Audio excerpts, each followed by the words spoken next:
هلو گایز، امیر گیم هستم با یه ویدیوی دیگه در چنل من در خدمتتون هستم. امروز میخوام در مورد آپدیت های اخیر کلاش آف کلنز حرف بزنم.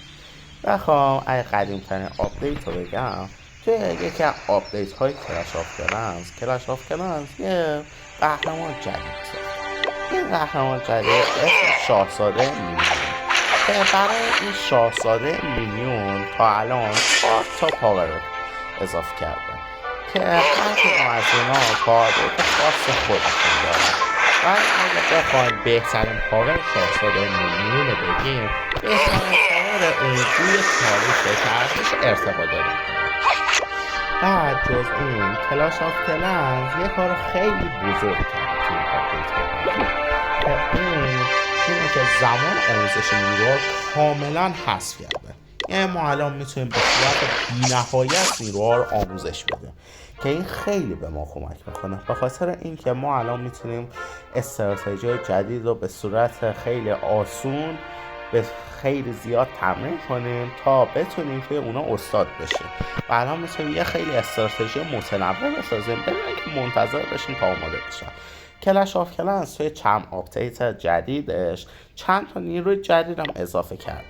یه دونش کاهنه که هیل میده نیروها رو، بعد اینکه به اندازه کافی هیل داد تبدیل به یه خرس میشه و خودش به دفاع حمله میکنه.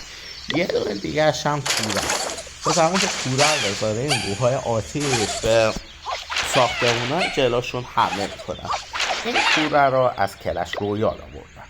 و یک چیز دیگه که کلاش آف کلنز انجام داده، یک تغییر بزرگ در کلن ها که الان ما این گذشته نیاز نیست برای پر کردن ریک دیگران وایسیم. زمانی که دیگران ریک میخوام فقط باید یکم از منابعمون رو خرج کنیم و میتونیم ریک اونها رو به صورت آسون پر کنیم که این باعث میشه که برای کلن ها کار بسیار راحت‌تر بشه، چون اگه یه نفر از تان بالا داشته باشه میتونن ریک همه رو به راحتی پر کنن. و یه کار دیگه که کلاش آف کلنز کرده تا بازیکنان جدید رو به خودش بکشه، قیمت برج کماندار و توپا رو خیلی کشیده پایین. در گذشته قیمت اونا چند برابر بوده و الان قیمت اونا خیلی پایین آورده تا بازیکنان جدید بکشه. اگه تا امروز کلاش آف کلنز بازی نکرده و تره که الان کلاش آف کلنز رو شروع کنه، خاطر اینکه کلاش آف کلنز امروزه خیلی به بازیکن خودش بیشتر کمک میکنه و خودش رو بازیکن محورتر کرده و به درخواست اونا گوش میده. بعد الان اگه بخوایم بیز طلاییش ببینیم، برای این دست اونها با یه اسکین جدید برای شاهزاده مینیون آوردن که شاهزاده مینیون اسکنش بسته داره این که بخوایم پول خرج کنیم براش یا نه. بعد توی این بیلیت طلایی تغییراتی هم به وجود آوردن، چون دیگه نیروها رو میتونیم ما به صورت بی‌نهایت آموزش بدیم.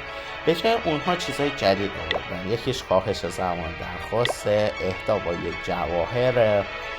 بعد دیگه همین لایک و سابسکرایب فراموشتون نشه.